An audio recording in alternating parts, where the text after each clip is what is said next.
Почитувани гледачи на Автомагазин, добар ден и добро дојдовте во новото издание. Веќе се навикнавте на возбудливи содржини и ви ги најавувам рапортите од Миланскиот саем на моторцикли и тест возењето на BMW i8 кое го направивме во Баварија. Но на самиот почеток ќе одвоиме простор за превенцијата. Имено од 15 ноември па до 15 март на сила стапува правилникот за употреба на зимска опрема во возилата. Читајќи го овој правилник, најдов на некои нејасноти, па затоа се обративме во име на гледачите до Министерството за внатрешни работи да ни ги протолкува некои работи кои не се јасни. Затоа го добивме вистинскиот соговорник. Наш денешен гостин е доктор Трајче Георгиев, кој е главен инспектор во секторот за сообраќајни работи и превенција. Добро вечер, малку сложен наслов, но преживеавме. Добар ден и фала на поканата. Добро ни дојдете во Автомагазин. Целта на нашиот разговор е појаснување на некои работи од правилникот за употреба на зимска опрема. Мене нелогично ми дојдаа неколку работи, па затоа ќе дозволам да ги цитирам. Зошто во правилникот стои дека за погон на една оска на возилата пропишана длабочина на зимските пневматици е 4 мм, додека кај возилата со погон на две оски минимална дозволена длабочина на шарата е 6 мм. Дали е тоа толку нелогично? Да, секако на прв поглед овие одредби малку збунуваат. Но ако ги земеме предвид спецификите, перформансите, особено габаритите и тежината на овие возила, зборуваме за овие со повеќе оски или 4x4 погоните, а особено нивната тежина и влијанието на оваа тежина врз кочењето во ситуација кога кочат овие возила во услови кои се неповолни, зимски услови, кога има блага, голомразица, каше, снег или снег, било што, а таа нелогичност малку се малгенеризира. Бидејќи силата на кочењето значително влијае на пневматиците на предните тркала. Аналогно на тоа, пневматиците од тркалата прават притисок на коловозот, односно на таа кашеста или влажна водена површина и се доаѓа до настанување на така наречениот аквапланинг или хидропланинг кој значително влијае на стабилноста на возилото. И доколку шарата не е подлабока, може да дојде до зализгување и не дај Боже до превртување на возилото. Веројатно, законодавецот или колегите кои работеле во работната група, правилникот е донесен 2010 година март, сигурен сум дека се консултирале тоа практика во Министерството за внатрешни работи, кога не се носат такви акти, да се побари стручна експертиза, стручни мислења, што ако е потребно, тогаш до сега ние знаеме дека технолошката револуција, особено автомобилската, бележи брз напредок и нема да е греде или нема да е греф, ако има потреба, во имена да се разгледа ова одредба и доколку се утврди дека е потребно нешто да се промени, тоа ќе се направи. Јас се слагам со вас, но сепак има една недоследност која сметам јас лично дека е недоследност. Тоа е прописот дека е дозволено учество во сообраќај на возила кои имаат летни пневматици со длабочина до 4 мм, а да имаат и синџери во самото возило. Но самите знаете дека летните пневматици, самата смешана летните пневматици многу се укрутува на ниски температури и тогаш дава извонредно лоши перформанси. И секој летен пневматик, дури и најдобриот, е многу полош во зимски услови отколку најлошата зимска гума. Што може да се направи во тој смер? Дали е овој пропис, дали сметате дека треба да остане и дека треба да се испочитува или да се направи нешто друго? Ако е вашето прашање во контекст дали да остане пропишана летната гума или летен пневматик со дополнителна опрема од синџери за во зимски услови, со минимум определена длабочина на шарата од 4 мм. Повторувам, со дополнителен уред синџир на погонските тркала, мислам дека тоа дава безбедност, секако доколку и факторот возач или човек, во конкретниот случај возач, ја прилагодува брзината спрема условите на патиштата. И имам уште едно прашање за вас, а пак се однесува до возилата со погон на 4 тркала. Да. Не е уште јасно дефинирано во правилникот на кои тркала треба да се стават синџирите на возилата со 4x4. Зошто го поставувам ова прашање? Кај некои возила кои имаат погон на 4x4 имаат варијабилен погон, што значи дека може погонот да биде на предната и на задната оска. Од постарата генерација теренци пак имаме друг проблем. Тоа е дека елементарниот, односно основниот погон е на задните тркала. Логично е ланците да се ставаат на погонските тркала. Што се случува со овие што имаат варијабилен погон на тркалата? Во дел од одредбите правилникот определува на кои оски, мислам на кои тркала од кои оски се поставуваат синџирите или друга соодветна опрема, како што цитирам таму пише, ланци или друга соодветна опрема. Но во овој дел правилникот точно децидно операционализира одредби кои се претходно утврдени во закон. Али во овој дел може би треба да иде малку подецидно, поконкретно да се објаснат некои моменти, како, на кој начин да се постават ланците, на кои тркала, како тоа да се направи, да бидат без насојди или да се проверат. Мислам дека таа материја не е предмет да се обработи у правилникот, барем номотехниката, колку што јас сум упатен, него налага тоа. И токму заради тоа секое возило, секој производител со самото возило дава упатство за користење на возилото, вклучително и на некои дополнителни уреди и опрема, во конкретни случаи синџири и ланци.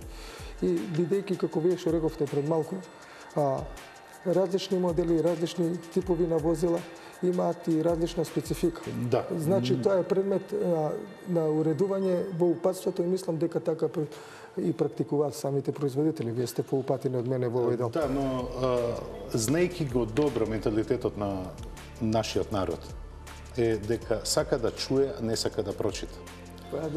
Мислам дека би било добро токму во овој период да им објасните што треба да се направи. Јас ви благодарам на учеството во Автомагазин. Се надевам дека успеавме да допреме до појаснување на правилникот за употреба на зимската опрема. А како што ни предочи доктор Георгиев, треба секогаш да адаптираме брзината на движење кон условите на коловозот и да не ги преценуваме нашите возачки способности.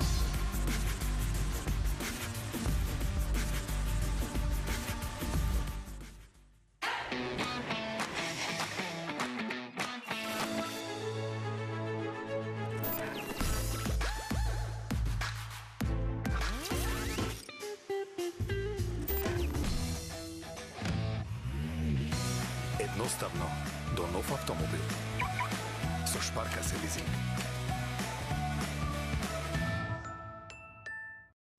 Знам дека го сакам. Но дали го заслужувам?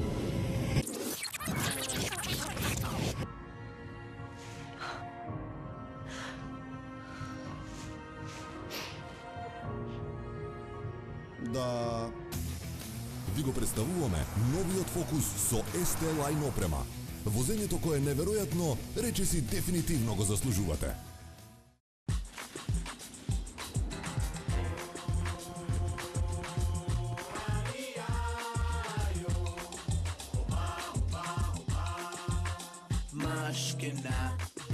Black beats came to make it hotter. We beat the fire starter, bubbling up just like lava, heated like a sauna, penetrating through your body armor. Rhythmically we massage ya.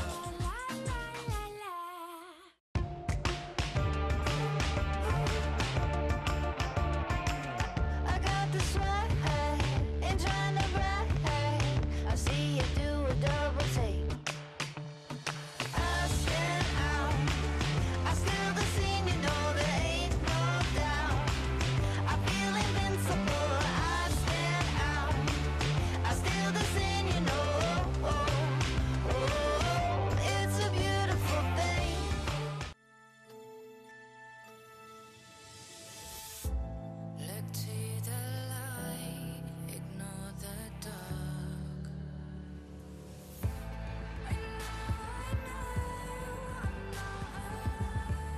Новиот Peugeot 308 со напредна технологија, веќе од 170 евра месечно.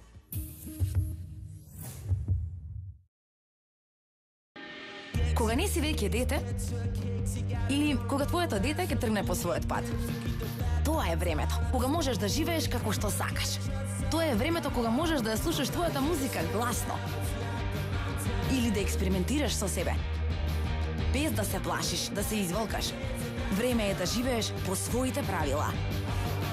Новото Kia Rio. Твое време, твои правила.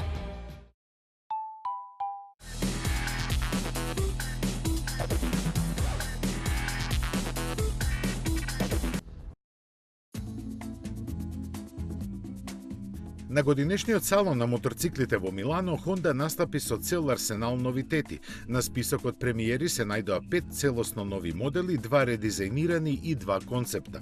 Главен протагонист беше CB1000R, кој наговестува нова свежина во Naked класата. Неговиот уникатен дизајн се одликува со минималистички пристап и модерен стил, проследен со потполно нов идентитет. Резервоарот има ретро-класична форма и на чуден начин визуелно се вклопува во LED светлото. Во согласно со изгледот му се силината зголемена на 145 коњи и тежината намалена за 12 килограми. Не е мистерија дека во Honda никогаш не се плашеле да ги спојат инженерингот и креативноста за да добијат моторцикл кој предизвикува емоции. CB1000R е само уште еден успешен доказ за тоа. Неговото подготвување очигледно беше голем предизвик, бидејќи друштво му правеа помалите CB125 и 300R, кои верно го репродуцираа новото дизајнерско изразување. Агилноста им ја обезбедуваат агрегатите од 13 и 31 коњска сила, кои весело се вртат до високи бројки.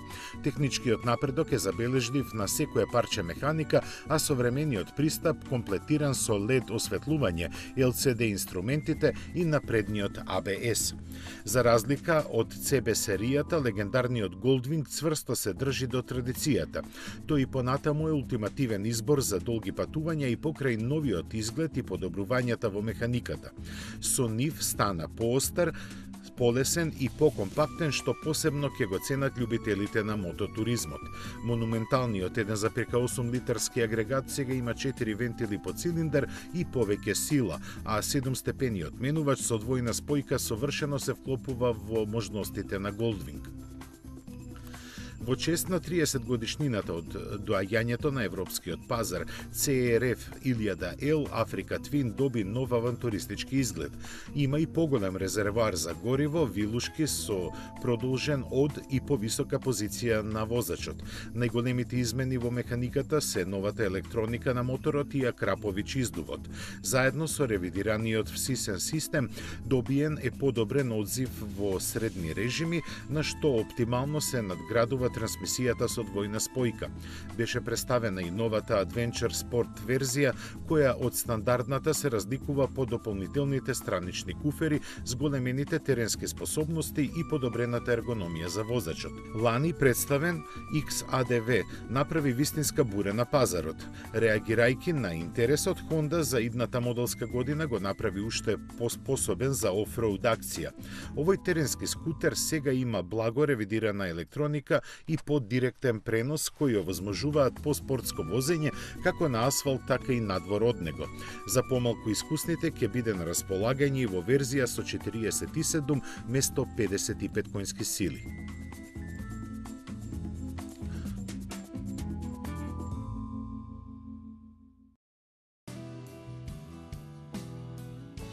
Баварскиот мотопроизводител традиционално е доста активен на EICMA.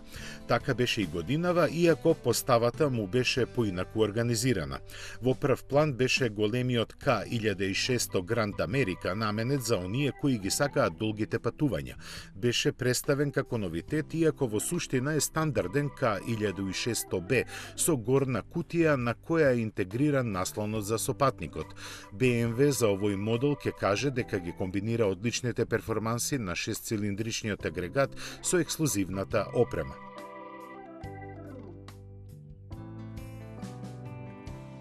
За разлика од него, вистински новитет беше макси скутерот C400X, но и кај него BMW се поигра со ознаката, бидејќи го задвижува едноцилиндричен агрегат со 350 кубни сантиметри. Неговите 34 конски сили се пренесуваат преку безстепена вариоматска трансмисија. Двата предни диска од 265 мм со 4 клипни пливачки клешти изгледаат посериозно, но сепак во стандардната опрема се ABS и систем за контрола на пролизгувањето.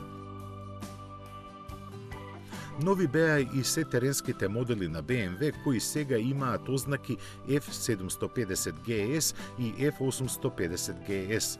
И повторно, иако бројките понатаму сугерираат, нив ги задвижува агрегат со исти 850 кубни сантиметри. Разликата е во максималната моќност која изнесува 77, односно 95 конски сили. Свежиот и динамички нагласен изглед делува поагресивно отколку што е, бидејќи досегашната GS серија издржа скоро 10 години на пазарот.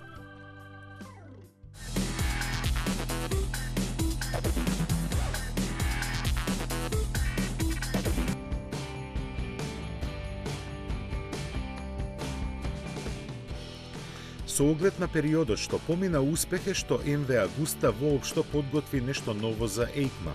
Dragster 800RR за новата моделска година доби благи естетски унапредувања. Со нив досега изгледа малку понападно, иако ни досега никој не можеше да му најде замерка на дизајнот. Серија механички измени се состои од суптилни подобрувања на торзионата крутост на рамката. Агрегатот, кој сега е прилагоден на новите норми за издувните гасови, има подсврсто кукиште за подобра заштита од паѓање. За да ги има, што е можно помалку, ќе се погрижи новата електроника. Поголем дел од публиката во Милано се собираше околу Brutale 800RR, покажан во лимитираната Pirelli серија. Честа еден модел на MV Agusta да го носи нивното име му припадна на италијанскиот производител кој официјално стана единствен добавувач на пневматици за нив. Сам по себе звер, овој спортски нејкер има трицилиндричен агрегат со 140 конски сили, се врти преку 13.000 пати во минута и може брутално да го дотера до 245 км на час. Освен по колорните комбинации, практично единствена разлика од серискиот модел е по широкото задно тркало, на кое е монтиран Pirelli Diablo Super Corsa SP пневматик со димензии 200x55 ZR17.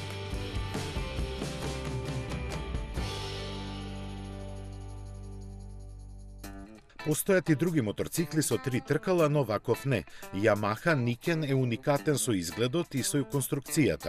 За разлика од другите, Niken во основа е моторцикл, а не скутер. Напред има 2 тркала од по 15 инчи поставени на комплициран систем за ослонување со двојна вилјушка. Токму во него лежи и тајната состојка која му овозможува не само стабилност во градско возење, туку и спортски перформанси.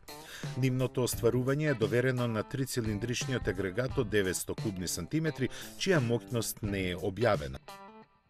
Yamaha постојано ги унапредува своите модели и сега наред дојде глобалниот бестселер MT-09.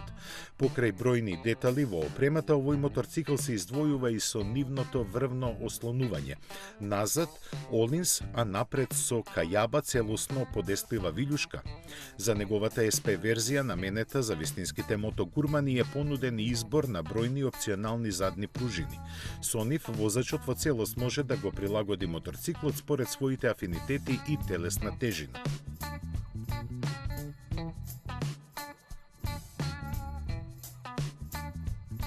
Во Милано и популарниот MT-07 осамна во ново издание. За задржување на динамиката на продажбата, втората еволуција на овој модел доби значително изменет изглед, нови светлосни групи, подеднаков резервоар и изменети всисници за воздух.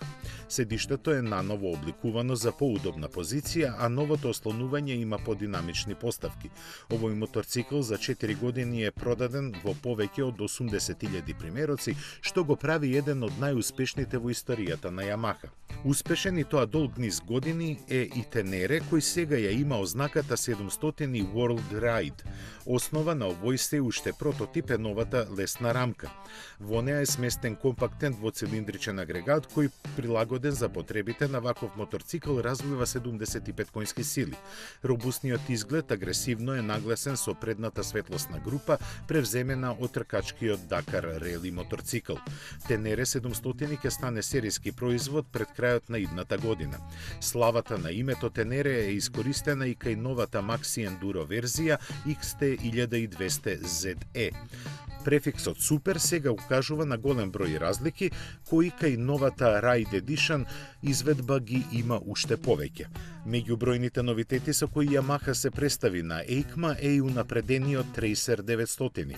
Тимот дизајнери се концентрираше на подобрување на удобноста на овој популарен турер, но не го запостави ниту изгледот.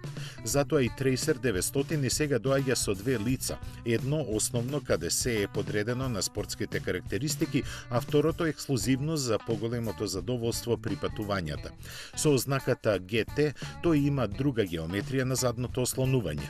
Возната динамика и кај двете верзии е дополнително рафинирана.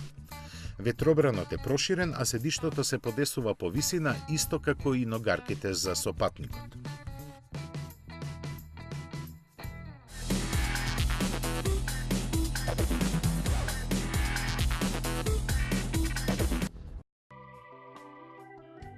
За тврдокорните дукатисти стигнуваат возбудливи времиња. Нив ги најави новата генерација на италијанскиот супербајк Panigale V4. Веќе ознаката кажува дека има нов 4-цилиндричен агрегат кој од своите 1103 кубни сантиметри испумпува 214 конски сили. Импресивна и тежината од само 174 килограми. Дизајнерски, повеќе е еволуција на досегашниот V2 модел, што е направено за да остане препознатлив на лојалните купувачи. Промените сепак не се ограничени само на агрегатот, бидејќи под оклопот Panigale V4 навистина е целосно нова машина. Рамката му е направена така што директно се продолжува на агрегатот, на кој е прикачена и новата компактна фронтална структура. Стандардни се ABS сопирачките и динамичката контрола на продизгувањето, која на возачот му дозволува и дрифтање со исклучителна контрола и безбедност. Во Милано, четвртата генерација на Multistrada доби нов мотор и нова ознака 1260. Ја означува зафатнината на агрегатот, познат од X-Diavel крузерот, навиен на 158 конски сили. Голема количина на неговиот вртежен момент е на располагање на средни режими на работа. Мали измени се направени и на останатата механика, а пакетот е комплетиран со нов сет софистицирана електроника.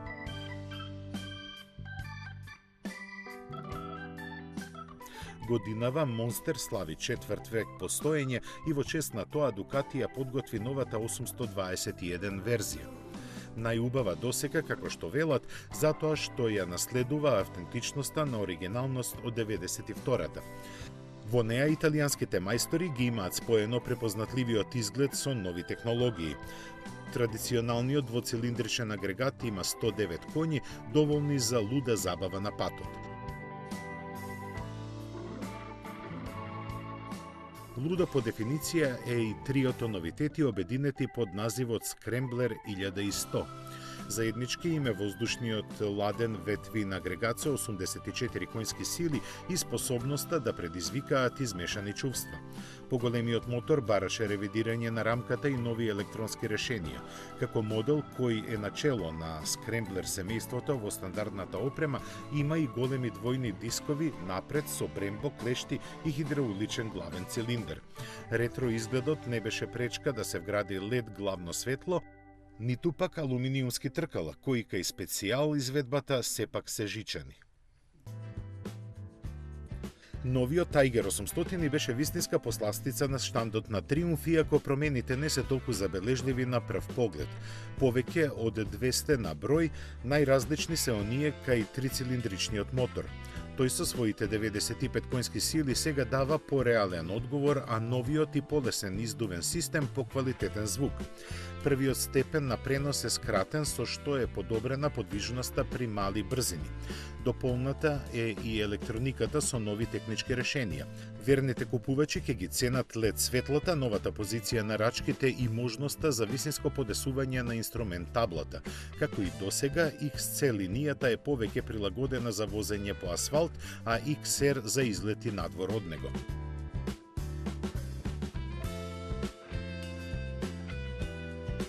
За идната моделска година освежен е и поголемиот Tiger 1200 кој има потечни линии и нова графика. Тежината му е намалена за 10 кг, а моќноста на моторот зголемена на 141 конска сила. Практичноста е зголемуваат 6 режима на возење, а безбедноста со пирачкиот систем со интегриран ABS и контрола на тракцијата. Своја улога во тоа имаат и прилагодливото полуавтоматско ослонување и адаптабилните светла. Најпребирливите ќе го добијат со загревани рачки и седишта, стартување без клjuč и друго. Следејќи го успехот на Bonville Bobber, британската компанија реши со Black верзијата да го однесе на нови пазарни височини. Опишувајќи го новиот моторцикл како темен, злобен и моќен, малку невообичаено од триумф за него издвојуваат дека ги има најефикасните сопирачки во целата Bonville серија. Меѓу механичките измени се и намалувањето на предното тркало од 19 на 16 инчи, масивната шоуа вилјушка и LED светлото кое е опција кај регуларниот Bobber. Стандарден е и темпоматот како и специјално развиените Avon Cobra пневматици.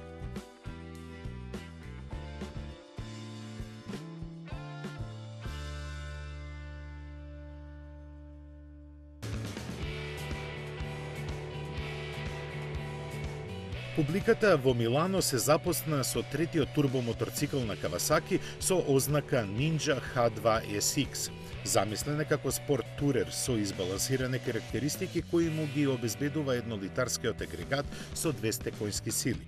Иновативната рамка од H2 е коригирана заради вградувањето на сопатничкото седиште и алуминиумските странични куфери.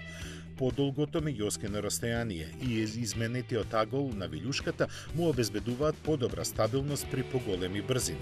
Со оглед на намената за крстосувања од еден до друг крај на континентот, добредојдена и неговата носливост од 190 кг.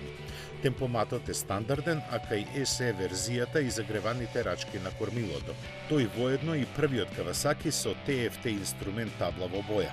Малиот Ninja 300 е само 4 години на пазарот и веќе оди во пензија, бидејќи на негово место доаѓа новиот Ninja 400. Неговиот агрегат со два паралелно поставени цилиндри развива 45 конски сили и ги почитува Euro 4 стандардите. Малку чудно за оваа класа е што Ninja 400 има пролизгувачка спојка што го прави позабавен за возење.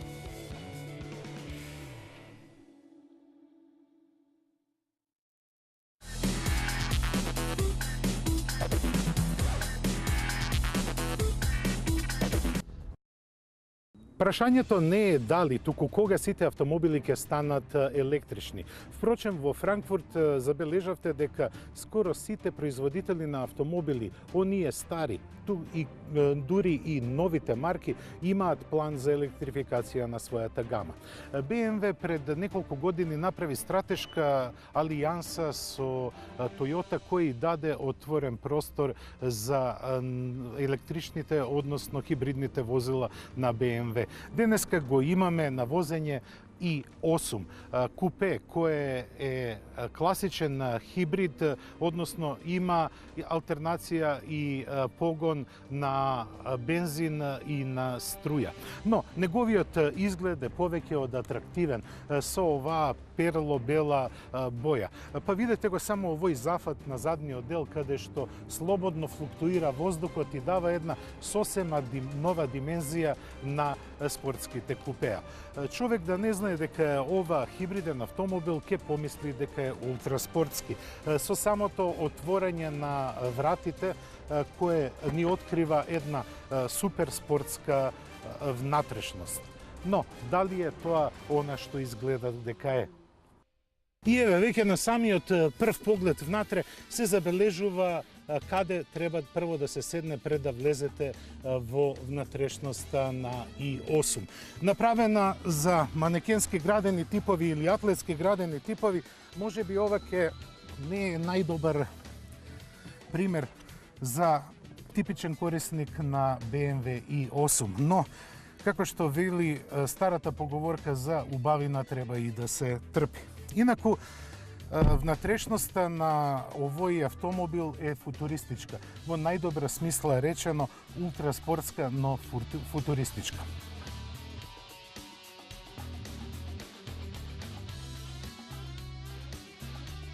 Функционирањето во внатрешноста исто како кај секојдневен автомобил. Имаме автоматски менувач кој ја контролира и ја распределува силата според претходно дадениот електричен алгоритам.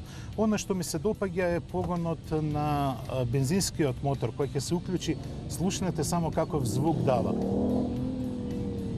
Како да возите вистинска бесна машина, а ова има само 3 цилиндри, 1500 кубни сантиметри и 155 коњски сили, што е за испораката на сила сосема доволно, но овој мотор исто се користи како агрегат за добивање на струја, која пак се таложи, односно се чува во батериите. Вистинската предност на овој автомобил е не само што е шик, туку и што е технолошки напреден.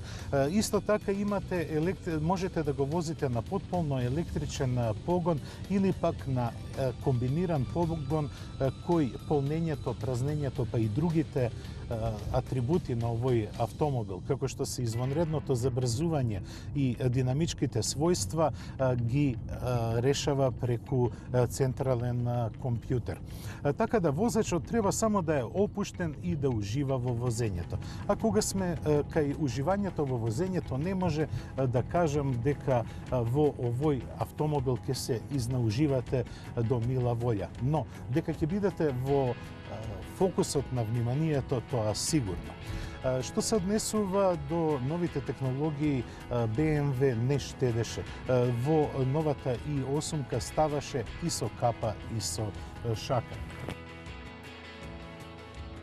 Пред се, тој има многу висока цена, 118.000 евра за едно електрично возило не е малку, но со него можете да тренирате, еве да кажеме, како би влагале во некој од моделите на Lamborghini, кои според мене се едни од најкомплицираните за влегување. И осумката може би не беше толку комплицирана за влегување во неа, а за излегување ќе видиме. Инаку, возачката позиција, како и позицијата на останатите патници се на нивото на фирмата. BMW не кеше да направи никаков компромис, ниту одстапка по прашање на ергономијата на фирмата. Кога ми рекоа дека ќе ја возам BMW i8 на патеката Мајзах, која е центар на возачката академија на BMW и на Мини, јас се израдував со предумисла дека ќе имам доволно време да ја извадам маста на оваа кола. Но по она што го поминав со i8-ката, можам да кажам дека овој автомобил, иако главната вокација му е електрична, не е досаден. Напротив, тој е возбудлив за возење. Особено ме чуди како успеале да извадат од 1,5 литрен мотор таков звук. Послушнете го само ово уште еднаш. Па ова доликува и на V12 мотор по звукот, не по перформансата. i8 е направен не да лудувате со него. Ова е направено само да му покажете кој е газда на некој што сака да се трка со вас. А инаку, електричниот погон е звукот на тишината. Во него можете да уживате во секој момент на возењето и на погледот кој го имате од кокпитот на i8. Со влегувањето на електрониката во светот на автомобилите, тој стана малку здодевен, но и малку повозбудлив. пред се поради сите оние можности кои ги дава електрониката за да се трансформираат не само динамичките карактеристики на возилото, туку и возилото да успее да го трансформира својот собственик. Поентата на овие возила е што секојдневно стануваат се поинтерактивни и од нив можете да очекувате да бидат одличен компанион на вашите патувања, без оглед дали биле крстарења низ град или пак долги пловидби по немирни мориња. Тоа беше се што подготвивме за ова издание на Автомагазин. Срдечен поздрав и закажуваме следна средба за 7 дена на истото место, истата фреквенција. Довидување.